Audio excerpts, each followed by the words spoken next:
first say that I've been called an accidental activist because I really can't stand public speaking, so I really don't like doing this. But to let you all know, way back in 2006, I became an accidental activist on this particular issue, living up in Lake County. There was drilling going on, and this is when drilling started to go on in neighborhoods. There was no notification, we weren't aware of it, it was 2,500 feet from my house.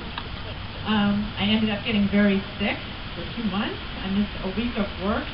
Again, all this time I had no idea that drilling nearby was releasing air emissions, which after the fact, again, I found out was containing hydrogen sulfide, which is one of these naturally occurring chemicals deep within the earth.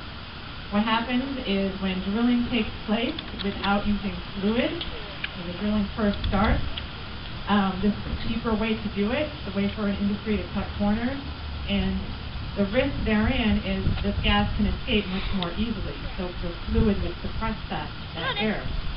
My neighbor's toddlers were in the emergency room at 3 in the morning from this gas.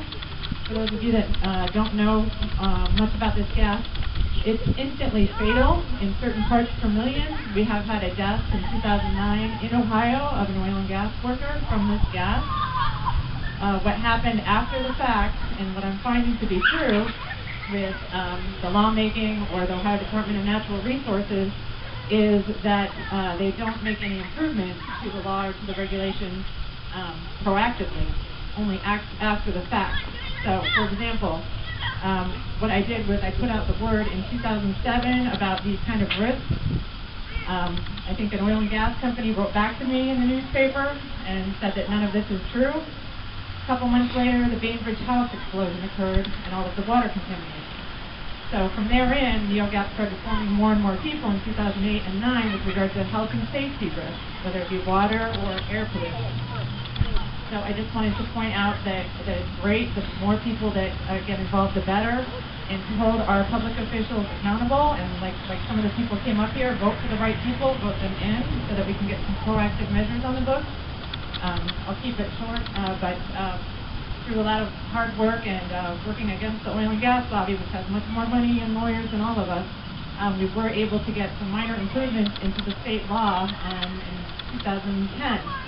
But it has a lot of work to be done, as we've recently heard the Attorney General and even the Governor is saying suddenly that the oil and gas regulations aren't up to par. So I just wanted to point out that even with the conventional drilling and fracking that has been done in recent years, there are many risks and dangers. Since forming NeoGAP in 2006, I've worked with a lot of engineers and partnered with people in Texas, Pennsylvania, and New York. And the quote I like best from an engineer out of Texas, he's got 60 patents in oil and gas. He reviewed our rules here in Ohio and took a look at what was going on and said, this, compared to other states, Ohio's practices looks like a junior high school science fair project. So we are nowhere close. We have a lot of work to be done, and I really appreciate everyone's help, and if we can just all work together and get changes at every level of government, I think we can make a big impact. Thank you. Thank you, Kari.